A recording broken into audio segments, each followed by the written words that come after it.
अस्सलाम वालेकुम। आपको पता है कि 22वां सिपारा है और सूरह फातिर पढ़ रहे हैं, उसको कंटिन्यू करेंगे। बिस्मिल्लाहिर्रहमानिर्रहीम। और हर एक से तुम ताज़ा गोश्त मछली का खाते हो, ज़ेवरात के लिए मोती निकालते हो जिसे पहनते हो, और तुम दरिया में कश्तियाँ चलते हुए देखते हो ताकि उसकी रोज़ी तलाश करो और ताकि शुक्र अदा करो। 12। और वो रात को दिन में दाखिल करता है और दिन को रात में दाखिल करता है, और उसी ने सूरज और चाँद को काम में लगा दिया है और हर एक वक्त मुअय्यन तक चलता रहेगा। यही अल्लाह तुम्हारा रब है और उसी की बादशाहत है। और जिनको तुम अल्लाह के सिवा पुकारते हो वो खजूर की गुठली के छिलके के बराबर भी किसी चीज़ के मालिक नहीं है। 30। अगर तुम उनको पुकारो तो वो तुम्हारी पुकार नहीं सुन सकते, और अगर सुन भी लें तो तुम्हारी बात कबूल ना करें, और क़यामत के दिन तुम्हारे शिर्क करने से इनकार कर देंगे और तुमको ख़बर रखने वाले की तरह कोई नहीं बतलाएगा। 14। लोगों, तुम सब अल्लाह के मोहताज हो और अल्लाह बेनियाज़ खूबियों वाला है। 15।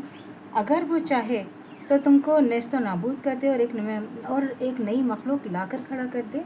16। और ये अल्लाह के लिए कोई मुश्किल काम नहीं है। 17। और कोई बोझ उठाने वाला किसी दूसरे का बोझ ना उठाए, और अगर कोई बोझ में दबा हुआ अपना बोझ उठाने के लिए बुलाएगा तो कोई इसमें से कुछ भी ना उठाएगा, अगरचे वो करीबी रिश्तेदार ही हो। ए रसूल, आप तो सिर्फ ऐसे लोगों को डरा सकते हैं जो अपने रब से बिन देखे डरते हैं और नमाज की पाबंदी करते हैं, और जो पाक होता है वो अपने लिए ही पाक होता है और सबको अल्लाह ही की तरफ लौट कर जाना है। 18।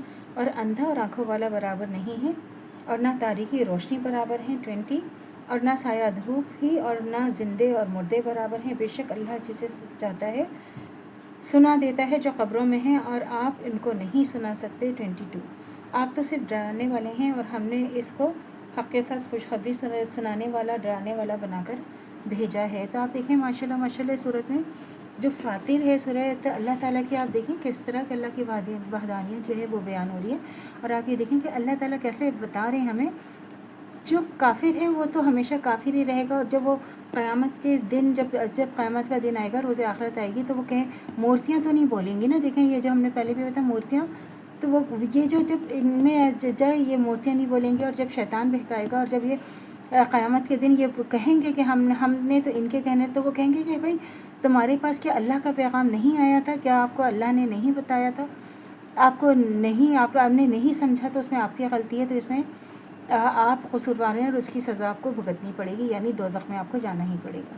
और जो मोमिन है तो उन मोमिन के लिए तो वो है खुशखबरी ही खुशखबरी है, जन्नत की खुशखबरी है उनके लिए तो।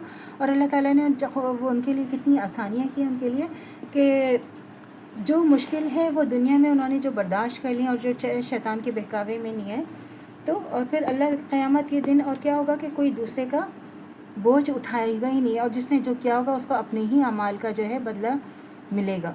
ऐसा नहीं हो सकता है कि बच्चों का बदला माँ बाप को मिले और माँ बाप का बदला बच्चों को मिले, ऐसा हरगिज़, क्योंकि वहाँ तो ना कोई माँ अपने बच्चे को नहीं पहचानेगी, और बच्चे भी किसी को नहीं पहचानेंगे। वो सबको अपने हिसाब किताब की पड़ी होगी, और सब अपना अपना बोझ खुद उठाएंगे। बोझ उठाने का मतलब अपना अपना हिसाब किताब खुद देंगे, और अपनी जन्नत दोज़ख का फ़ैसला अपने अमाल से करेंगे। ये नहीं हो सकता कि कोई अगर वालिदैन गलती करें तो उसका बोझ बच्चे उठाएं, नहीं, जो करेगा वही भुगतेगा।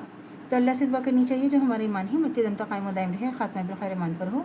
इजाज़त दीजिए, अल्लाह हाफ़िज़। मेरे चैनल को लाइक कीजिए, शेयर कीजिए, सब्सक्राइब कीजिए।